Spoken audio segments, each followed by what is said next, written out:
ఆడవాళ్ళకి గోరింటాకు ఎర్రగా పండితే మంచి మొగుడొస్తాడంట. చిన్నప్పటి నుంచెల్లి వింటున్నాను ఈ మాట. నాకైతే ఎర్రగా పండుద్దండి. నాకు మంచి మొగుడొచ్చాడు. అలాగే చేతులు దూది పింజల్లాగా మెత్తగా ఉంటే కొట్టే మొగుడొస్తాడట. నా చేతులైతే దూది పింజల్లాగా మెత్తగా ఉంటాయి కానీ నన్నైతే మా వారెప్పుడు కొట్టలేదు.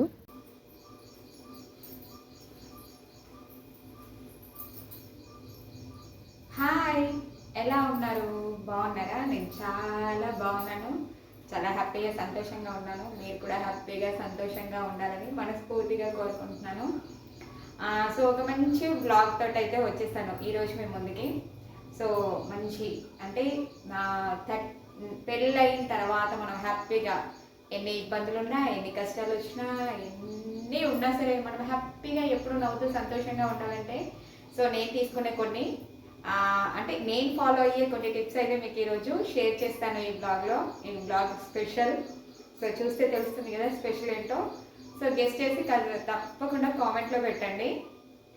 సో బ్లాగ్లో ఎలాగో చెప్తాను అనుకోండి. సో ఎలా ఉన్నారు? బాగున్నారా? ఇంకా ఈరోజు బ్లాగ్ చక్కగా పూజ చేసుకుంటూ స్వీట్ అయితే గులాబ్ జామ్ చేస్తాను. సో ఆ గులాబ్ జామ్ చేసే స్వీట్ చూపిస్తూ చక్కగా నా పూజ చూపిస్తూ నేను మాట్లాడే మాటలన్నీ చక్కగా వినేయండి. చూసే వాళ్ళందరూతో పూర్తిగా వీడియో చూడండి. ఇలాగే ఎప్పుడు సపోర్ట్ చేయండి. ఎప్పుడు weight loss videos, Pooja vlogs, తర్వాత motivational videos, lifestyle vlogs. So ఒక మిడిల్ క్లాస్ అమ్మాయి ఎలా ఉంటే బాగుంటుంది, ఎలాగ హ్యాపీగా ఉండాలి. సో 40 ఇయర్స్ 35 ఇయర్స్ నుంచి 40 ఇయర్స్ వచ్చిన తర్వాత మనం ఎటువంటివి తీసుకోవాలి. సో ఇలాంటివి అన్నీ చెప్తూనే ఉంటాను. సో హ్యాపీగా ఉండండి. సో ఈ స్పెషల్ డే నాకు ఈ సంవత్సరం చాలా హ్యాపీ. సో ఎందుకంటే నేను ఇలాగ మారిపోయాను. అదే నాకు చాలా పెద్ద హ్యాపీ అనమాట. చాలా బరువు అయిపోయి, లావ్ అయిపోయి. సో మీకు ఒక ఫోటో చూపిస్తాను వీడియోలో చూడండి. 80 కేజెస్ ఉన్నప్పుడు ఇంత లావు, ఇంత చేతులు, ఇంత లావ్ అయిపోయి, ఇంత ఫేస్ ఉబ్బిపోయి ఎలా ఉన్నాను. సో నేను అలాంటి సిచ్యువేషన్ నుంచి వెళ్ళి సో ఇలాగ మారగలుగుతానా అనుకొని సో నా జర్నీ స్టార్ట్ చేశాను. హ్యాపీగా 6 మంత్స్లో మంచి రిజల్ట్ వచ్చేసింది. ఈసారి చాలా స్పెషల్ అనమాట. చాలా హ్యాపీ. సో ఏదైనా అంతే కదా, హెల్తీగా చక్కగా బరువు తగ్గిపోయి మనం ఎంత లావ్ అయిపోయి సో మనం తగ్గుతామా తగ్గలేమా అనుకొని చక్కగా హ్యాపీగా ఇంట్లో ఉంటూ సింపుల్ వేలో హ్యాపీగా హెల్తీగా తగ్గామా అంటే చాలా హ్యాపీ కదా. సో మీరు కూడా ట్రై చేయండి, తప్పకుండా మంచి రిజల్ట్ ఉంటుంది. సో మీకు ఏ టిప్స్ కావాలన్నా చెప్తాను. సో మీకు ఏ డౌట్స్ ఉన్నా సరే కామెంట్లో అడగండి. అండ్ ఈ వ్లాగ్ స్పెషల్ ఇంకా మిమ్మల్ని చెప్పమన్నాను కానీ నేనే చెప్తున్నాను. సో నా పెళ్ళి రోజు అంటే మా పెళ్ళి రోజు ఈరోజు. సో ఈరోజు చక్కగా స్పెషల్గా పూజ చేస్తే, స్పెషల్గా అంటే సింపుల్గా పూజ చేసుకొని భగవంతునికి అయితే సో 20 ఇయర్స్ అవుతుంది మ్యారేజ్ అయిపోయి. సో హ్యాపీగా 20 ఇయర్స్ జర్నీ అయితే కంప్లీట్ అయింది. సో ఎన్ని గొడవలు వచ్చినా, ఎన్ని కొట్లాటలు వచ్చినా హ్యాపీగా ఉంటాం, సంతోషంగా ఉంటాం. సో ఎలా ఉంటే బాగుంటుందో ఈ వీడియోలో చెప్తాను, చూడండి. మీరు కూడా ఫాలో అవ్వండి. సో మనం ఎప్పుడు హ్యాపీగా సంతోషంగా ఉండడమే జీవితం. ఎందుకంటే సో ఈ లైఫ్ ఇప్పుడు పుట్టాము, ఇప్పుడు సో ఎప్పుడు బాధపడుతూ, ఎప్పుడు ఎవరినో ఒకరిని అనుకుంటూ, ఎప్పుడు బాధపడుతూ మన లైఫ్ ఇంతేనా అనుకుంటూ కాకుండా ఈ పుట్టిన లైఫ్ని హ్యాపీగా గడపాలి కదా. ఏది ఉన్నా ఏది లేకపోయినా సంతోషంగా హ్యాపీగా ఉండాలి కదా. సో అలా ఉండాలంటే సో మనం ఎలాగ ఉండాలి ఈ వీడియోలో చెప్పేస్తాను. చూసేయండి. చెప్పేస్తాను అంటున్నాను, వీడియోలోకి వెళ్తలేను. సో బ్లాగ్లోకి వెళ్దాము. చక్కగా నేను చేసే పనులు చూసుకుంటూ. సో చూసారు కదా ఎలా ఉంది, రెడీ అయ్యాను, ఇలా రెడీ అయ్యాను. సో మీకు ఎలా ఉంది? నాకైతే ఎప్పుడు ప్రతి మ్యారేజ్ డేకి అయితే సో నా మ్యారేజ్ శారీ అయితే ఇలాగా కట్టుకొని పూజ చేసుకుంటాను. పూజ చేసుకున్న తర్వాత ఇంకా మా వారి ఆశీస్సులు తీసుకున్న తర్వాత మళ్ళీ నెక్స్ట్ వేరే శారీ అయితే వేర్ చేస్తాను. చాలా స్పెషల్ కదా మనకి. నాకైతే చాలా స్పెషల్, ఎందుకంటే లవ్ మ్యారేజ్ కాబట్టి. సో బ్లాగ్లోకి వెళ్దాము. అసలు ఈరోజు ఉదయం నుంచి ఎంత వర్షం పడుతుందంటే ఇంకంత వర్షం పడుతుంది. ఈ సంవత్సరము వర్షాలు స్టార్ట్ అయిపోయినాయి అన్నట్టుగా అనిపించింది. భారీ వర్షము ఇంక ఈరోజే అనుకుంటా. చాలా వర్షం కుండపోతగా పొద్దున్న నుంచి పడుతూనే ఉంది. ఇంకా పిల్లల్ని అయితే చక్కగా వాళ్ళకి టిఫిన్స్ పెట్టేసి లంచ్ బాక్స్లు అరేంజ్ చేసేసి వాళ్ళని స్కూల్కి పంపించేసేది ఇంకా నేను రెడీ అయిపోతున్నాను. హ్యాపీ లైఫ్, హ్యాపీగా ఆనందంగా ఉండాలంటే చిట్కాలు ఏమి చెప్పాలి అంటే ఇంకా ఏది పట్టించుకోవద్దండి. ఏది అతిగా తీసుకోవద్దు. ఫస్ట్ థింగ్ కోపాన్ని ఎక్కువసేపు ఉంచుకోవద్దు. ఆనందాన్నైనా ఎక్కువసేపు అంటే ఎక్కువగా యాంగ్జైటీగా ఉండొద్దు. బాధని ఎక్కువసేపు ఉంచుకోవద్దు. ఏదైనా సరే త్వరగా మనము మన మనసులో నుంచి తీసేస్తే హ్యాపీగా ఉంటామన్నమాట. ఏదైనా సరే ఇంకా సంతోషంగా ఉన్నామని ఎప్పుడు సంతోషంగానే ఉండాలి అనుకొని అదే ఫీల్డ్లో ఉండడం కాదు, బాధ ఉంది కదా అని అదే ఫీల్డ్లో ఉండడం కాదు. ఇంక ఇది మెయిన్ చిట్కా. తర్వాత ఇంకా లవ్ మ్యారేజ్ అయినా అరేంజ్ మ్యారేజ్ అయినా ఏ మ్యారేజ్ అయినా సరే ఇంకా పెళ్ళైన తర్వాత డిఫరెంట్ లైఫ్ స్టార్ట్ అయిపోతుందండి. ఎంత లవ్ మ్యారేజ్లో ఎంత కలిసి ఉన్నా, ఎంత ఒకరికొకరు ముందే మాట్లాడుకున్నా, ఎంత బాగా ఉన్నా సరే మనకి పెళ్ళైన తర్వాత డిఫరెంట్ షేడ్స్ అనేటివి బయటపడుతూ ఉంటాయి. సో ఒకరి ఇష్టాలు ఒకరు ఎప్పటికీ మ్యాచ్ కావు. ఇది ఒక్కటి గుర్తుంచుకోవాలి. అస్సలు సూట్ అవ్వవు. లవ్ మ్యారేజ్ చేసుకున్నా, అరేంజ్ మ్యారేజ్ చేసుకున్నా, ఎలాంటి మ్యారేజెస్లో అయినా సరే అభిప్రాయాలు అనేటివి సూట్ అవ్వడం అంటూ జరగదు. కాకపోతే ఆ అభిప్రాయాలకి విలువ ఇచ్చుకుంటే బాగుంటుందన్నమాట. సో కొన్ని మనకు నచ్చుతాయి. మన మగవాళ్ళు భర్త విషయంలో కొన్ని మనకు అస్సలు నచ్చవు. అయినా సరే వాళ్ళు కంటిన్యూషన్గా అవి చేస్తూ ఉంటారు. మనం కూడా కొన్ని విషయాలలో వాళ్ళకు నచ్చదు. మనం అవి చేయడానికి ఇష్టపడుతుంటాం. అంటే మనకు నచ్చినవి ఉంటాయి, కొన్ని మనం చేసేవి ఉంటాయి. ఇలాంటి విషయాలలో ఎక్కువ సీరియస్నెస్ అనేది తీసుకోకుండా ఉంటే చాలా మంచిది. ఇంకా ఫస్ట్ పెళ్ళైన కొత్తలో ఎవరైనా సరే సీరియస్గా తీసుకుంటాం, గొడవలు పెట్టుకుంటాం. ఇంకా చెప్పాలి అంటే చాలా చాలా తగాదాలు కూడా వచ్చేస్తూ ఉంటాయి. ఇంకా మాకైతే ఫస్ట్ పెళ్ళైన తర్వాత మెల్లమెల్లగా ఇంకా లవ్ మ్యారేజ్ కాబట్టి సో లైఫ్ అనేది ఇద్దరమే లీడ్ చేసుకుంటూ వచ్చాము. సో ఏదైనా సరే ఎవరైనా సరే పెద్దవాళ్ళు చెప్పడం అంటూ ఏది లేదు. మేమే తీసుకోవాలి, మేమే పెట్టుకోవాలి, మేమే చేసుకోవాలి, అన్నీ మేమే చేసుకోవాలి అన్నప్పుడు మనస్పర్ధలు వస్తూ ఉంటాయి. ఇంకా మళ్ళీ పెద్దవాళ్ళు కలిశారనుకోండి, అక్కడ అత్తగారింటి దగ్గర ఒక విధంగా ఉంటుంది, తల్లిగారింటి దగ్గర ఒక విధంగా ఉంటాయి. సో మధ్యలో వాళ్ళందరూ దూరిపోతారు. ఆ గొడవలు ఈ గొడవలు అసలు గొడవలు వస్తూనే ఉంటాయండి. ఏ దానికైనా సరే ఏ మ్యారేజ్లో అయినా సరే గొడవలు రాకుండా అసలు ఉండవు. బయట వాళ్ళ వల్ల వస్తాయి, తర్వాత మనకు అభిప్రాయ భేదాల ద్వారా వస్తాయి. ఏ గొడవ అయిపోయినా సరే నేను చెప్పాలనుకున్నది ఏంటంటే గొడవ బాగా పెట్టేసుకుంటాం. సో గట్టిగా అరిసేసుకుంటాము, గొడవ పెట్టేసుకుంటాము, ఏదో జరిగిపోతుంది. జరిగిపోయిన తర్వాత ఆ గొడవని తొందరగా మనము అంటే కంప్లీట్ చేసేసుకోవాలి. దాన్ని సాగదీస్తూ ఉండకూడదు. గొడవ అయిపోయింది అనుకోండి, 1 గంట 2 గంటలు 3 గంటల వరకు దాని ప్రభావం ఉంచుకోవాలి. అంతే తప్ప కానీ ఇంకా నెక్స్ట్ డే మళ్ళీ ఆ గొడవకినే తీసుకొని దాన్ని అలిగేసి మాట్లాడకుండా ఉండడం, చిరాగ్గా ఉండడం, పరగ్గా ఉండడం ఏ మగవాళ్ళకి నచ్చదు. సో తొందరగా వాళ్ళకి ఏంటంటే గొడవను మర్చిపోయామనుకోండి, వాళ్ళు హ్యాపీగా ఉంటారు అనమాట. హ్యాపీగా అంటే మనం లీడ్ చేసే విధానం వాళ్ళకి నచ్చేస్తుంది అనమాట. సో ఆ గొడవని సాగదీస్తూ ఉన్న కొద్దీ అది రోజులు గడిచిపోతున్న కొద్దీ అది పెరిగిపోతూ ఉంటుంది. డిప్రెషన్లోకి వెళ్ళిపోతాం. అదొక రకంగా మన లైఫ్ అనేది అదొక రకంగా ఉంటుందన్నమాట. నేనైతే ఇదే చేస్తానన్నమాట. ఎప్పటి నుంచి మేము ఫాలో అయ్యే దాంట్లో ఇది. ఏదైనా గొడవ అయిపోయిందంటే 1 గంట 2 గంటలు ఇంకా ఇందులో వచ్చేసి నువ్వు మాట్లాడాలా, నేను మాట్లాడాలా, ఎవరు మాట్లాడదాము, ఏం చేద్దాం అనేది ఈగో అయితే నేను పెట్టుకోను. సో ఎందుకంటే నా బాధ్యత. సో ఆకలిగా ఉంచకూడదు, చక్కగా భోజనం పెట్టాలి. సో కోప్పడ్డారనుకోండి, ఆ భోజనం పెట్టేటప్పుడు తినట్లేదు అంటే నేను తినను, ఇద్దరం కలిసి తిందాం. తింటే ఇద్దరం కలిసి తినాలి, లేకపోతే లేదు, అంతే అని పెట్టి కూర్చుంటానమాట. సో తినడానికి మొండి పట్టారనుకోండి, ఖచ్చితంగా కలిపించి తినిపించేస్తాను. నేను కూడా పెట్టేసుకొని తినేస్తానమాట. ఇంకా వీలైతే నాకు తినిపించమని అడుగుతాను కూడా. అలాగుంటుందన్నమాట. ఎందుకంటే అది అంటే మన బాధ్యత ఏంటంటే వాళ్ళతో మనం లైఫ్ లీడ్ చేయాలి. సో వాళ్ళ ఇష్టాలకు కానీ వాళ్ళకి మన ఇష్టాలకి కానీ విలువీయకుండా ఏదో దాంట్లో వచ్చే గొడవలు అవి. సో వాటిని ఎప్పుడూ దాన్ని తెంచేసుకోవాలి తప్ప కానీ దాన్ని సాగదీయొద్దు. అలా సాగదీయకుండా ఉంటే సో బెస్ట్ అన్నమాట. ఇంకా మేమైతే గొడవ పెట్టేసుకుంటే పక్క వాళ్ళైనా ఎవరైనా ఏమనుకుంటారంటే వామ్మో ఇంత గొడవ అయిపోయింది ఏంటి, ఇంత పెద్ద పెద్ద గొడవ పెట్టేసుకున్నారు, ఎలాగా ఏంటి అని పరేషాన్గా ఉంటారు. తర్వాత 5 మినిట్స్లో బైక్ ఎక్కేసి బయటికి వెళ్ళిపోయి కూరగాయలు తెచ్చుకోవడమో, మార్కెట్కి వెళ్ళి షాపింగ్ చేయడమో ఏదో ఒకటి అయిపోతుంది అనమాట. అంటే అట్లా అనమాట, అలాగే ఉంటుంది. నేనైతే అలా ఫాలో అయిపోతాను అనమాట.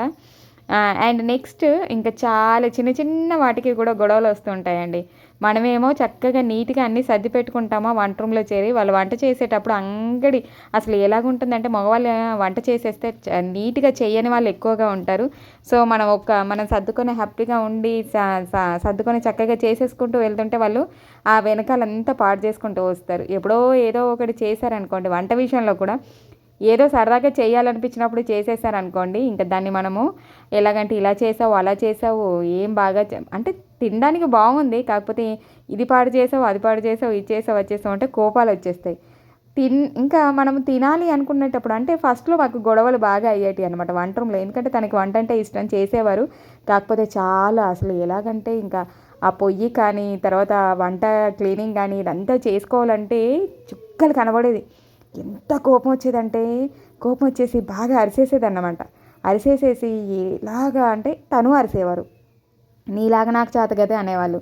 ఇంకా అలాగే పెళ్ళైన కొత్తలో చిన్న చిన్న వంటలకి ఇంకా చట్నీలకి ఇంకా నేనైతే ఎలాగంటే అడ్జస్ట్ అయిపోవాలన్నమాట.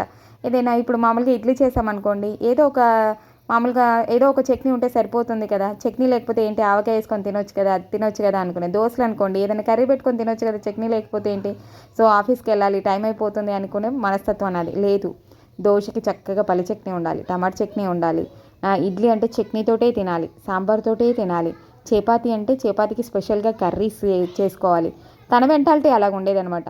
సో ఇద్దరికి ఇక్కడ మనస్పర్ధలు వచ్చేసి ఇవి చిన్న చిన్న గొడవే కానీ పెద్దగా గొడవ అయిపోయేది. సో అడ్జస్ట్మెంట్స్ అనమాట. ఆ అడ్జస్ట్మెంట్స్ అనేటివి ఇంకా మెల్లగా చేసేసుకోవడము. ఆ గొడవ అంటే ఏదైనా అడ్జస్ట్మెంట్స్ అనేటివి ఎలాగా మనకి మోల్డ్ అవుతాయి అంటే మనము ఆ గొడవ అయిందనుకోండి, గొడవ అయిందని తొందరగా మర్చిపోయామనుకోండి, అడ్జస్ట్మెంట్స్ అనేటివి మనసులోకి వచ్చేస్తాయి. సో ఓకే గొడవ పెట్టేసుకున్నాము, తను తొందరగా రియాక్ట్ అయిపోయింది కదా, సో తొందరగా కాంప్రమైజ్ అయిపోయింది కదా, చక్కగా తినిపించింది కదా, తినేసాం కదా, సర్దుకున్నాం కదా, నాతోటి వచ్చింది కదా, సో బాగానే ఉంది కదా, మాట్లాడుతుంది కదా అనే ఫీలింగ్ వచ్చేసింది అనుకోండి. అంటే ఆ ఫీలింగ్ తొందరగా మనము తీసుకొచ్చామనుకోండి, వాళ్ళు మారే అవకాశం ఎక్కువగా ఉంటుందన్నమాట. ఇప్పుడు మా వారు వంట చేస్తే చక్కగా ఇప్పుడు నీట్గా చేస్తారు. అసలు పోయి నేను ఎలాగ చేస్తానో అలా చేస్తారనమాట. అంగడి అస్సలు చేయకుండా. అంటే ఇన్ని సంవత్సరాల తర్వాత ఏంటంటే మార్పు అన్నమాట. సో వద్దు ఎందుకు అంత ఇదే ఇంత డస్ట్బిన్ లాగా చేసేస్తే పాపం ఎలా చేసుకుంటుంది, కష్టమే కదా అనే ఫీల్ వచ్చినప్పుడు చక్కగా కూరగాయలన్నీ కట్ చేసి ఒక కవర్లో నేను ఎలాగ వేసుకొని నీట్గా పెట్టేదానో అలా పెట్టేవాళ్ళు. ఇంకా పొయ్యి మీద ఒక ప్లేట్లో అంటే గంటెలు మనము కలిపిన కర్రీస్ కలిపిన గంటలు ఉన్నాయనుకోండి, ఆ గంటలన్నీ ఒక ప్లేట్లో పెట్టేదాన్ని. ఆ ప్లేట్లో తీసి ప్లేట్లో పెట్టుకోవడము, పొయ్యి దగ్గర అంగడి చేయకుండా ఉండడం. సో ఇలాగనమాట. ఇంకా చుట్టాల విషయంలో కూడా చాలా గొడవలు వస్తాయి. ప్రేమ పెళ్ళి అయినా సరే, మామూలుగా పెద్దలు కుదిర్చిన పెళ్ళి అయినా సరే, వాళ్ళ ఇంటి దగ్గర మనకి ఏదో ఒకటి, సో మనని ఏదో ఒకటి అంటూ ఉంటారు, అత్తమామ అంటూ ఉంటారు, తోటికోడలు ఎవరో ఒకరు అంటూ ఉంటారు, ఏదో చులకన చేస్తూ ఉంటారు. ఇంకా దాన్ని తీసుకొచ్చేసి వీళ్ళ దగ్గర మనం అంటూ ఉంటాం. ఎవరి తల్లిదండ్రులు ఎవరి కుటుంబం వాళ్ళకి గొప్పగానే అనిపిస్తుంది. మన కుటుంబం మనకి ఎంత గొప్పగా అనిపిస్తుందో వాళ్ళ కుటుంబంలో వాళ్ళకి అంత గొప్పగా అనిపిస్తుంది. వాళ్ళని ఏమైనా అన్నామనుకోండి వీళ్ళకి కోపం వస్తుంది.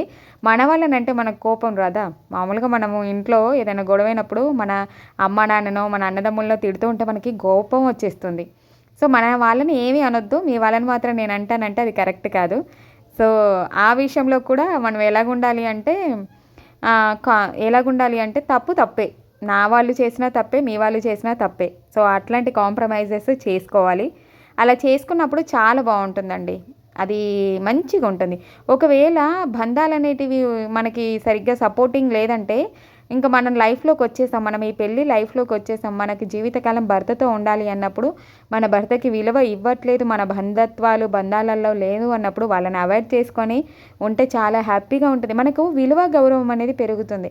మన విలువని మన గౌరవాన్ని మనమే పెంచుకోవాలి ఒక విధంగా చెప్పాలంటే. అంటే ఏ మగవాళ్ళకైనా నాకు తెలిసి 90% ఎలాగంటే వాళ్ళకి మనము వాళ్ళకి నచ్చినట్టుగా ఉన్నట్టుగా ఉన్నామనుకోండి వాళ్ళకి ఇష్టంగా ఉంటుంది. అందరికీ ఒక్కొక్క రకంగా కొన్ని ఇష్టాలు ఉంటాయి. ఆ ఇష్టాలని మనము ఎక్కువగా గౌరవించడము అనేది చాలా ఇంపార్టెంట్. మన ఇష్టాలకి గౌరవం ఇవ్వట్లేదు కదా, మనం ఎందుకు గౌరవించాలి అనేది పక్కన పెట్టాలి. ఫస్ట్ మనము వాళ్ళ ఇష్టాలకి గౌరవం ఇవ్వడం ఎప్పుడైతే స్టార్ట్ చేస్తామో మన ఇష్టాలని తెలుసుకోవడానికి ప్రయత్నం చేస్తారు. తెలుసుకున్న తర్వాత కొన్ని సంవత్సరాలు గడిచిపోయిన తర్వాత నేను ఇంత చేసినా కూడా తన నా ఇష్టానికి చక్కగా విలువిస్తుంది కదా, నేను ఎందుకు తన ఇష్టాన్ని కాదనొద్దు అంటున్నాను అనే మార్పు తప్పకుండా సంవత్సరాలు గడిచిన కొద్దీ వచ్చేస్తుందండి. మనం ఓపిక పట్టాలి. ఓపిక, అనుకువ అనేది ముఖ్యం. ముఖ్యంగా ఆడవాళ్ళకి అది ఉందనుకోండి ఏదైనా సాధించగలుగుతాం. ఒకప్పుడు మన మాట వినని వాళ్ళు తర్వాత మన అభిప్రాయాలని తెలుసుకొని అడిగేయడం స్టార్ట్ అవుతుంది. ఆ స్టార్ట్ అయ్యేంత వరకు మనము ఓపిక పట్టాలి. దేనికైనా ఓపిక పట్టాలి. మన ఇంట్లో మన రాజ్యం, మనం చెప్పింది వేదం, మనం చేయాల్సిన పని, మన మీద నడవాలి మన కుటుంబం అన్నప్పుడు మనం బాధ్యతతో ఉండాలి. ఏదైనా సరే ఫైనాన్షియల్ ఇష్యూస్లో కానీ. సో ఫైనాన్షియల్గా ప్రాబ్లమ్స్ వచ్చాయనుకోండి, సపోర్టెడ్, మోరల్ సపోర్ట్ ఎక్కువగా ఉండాలి, ఫిజికల్ సపోర్టింగ్ ఇవ్వాలి. ప్రతి ఒక్క సపోర్ట్ అనేది మనము చాలా మన కుటుంబంలో, ఎందుకంటే ఏ మగవాళ్ళైనా మామూలుగా ఒక్క విధంగా నేనేమనుకుంటానంటే, సో వాళ్ళకి ఈ ఫ్యామిలీని వదిలేయడం ఎంతసేపు, అంటే ఫ్యామిలీని వదిలేసేసి రోడ్ల మీద తిరిగేసేసి ఫ్రెండ్స్తో తిరిగేసేసి పట్టించుకోకుండా ఫ్యామిలీకి అసలు ఇంపార్టెన్స్ ఇవ్వకుండా తిరిగే వాళ్ళు చాలామంది ఉంటారు కదా.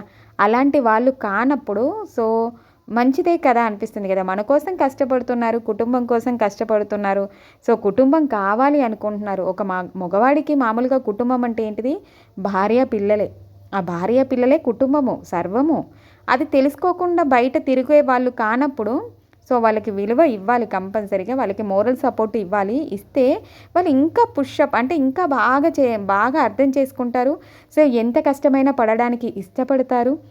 ధైర్యం, మోరల్ సపోర్ట్ అనేది మనమే ఇవ్వాలి. ఎందుకంటే మనము మన కుటుంబాన్ని కాపాడుకోవడం అంటే మన భర్త పిల్లలకి కాపాడుకోవడమే.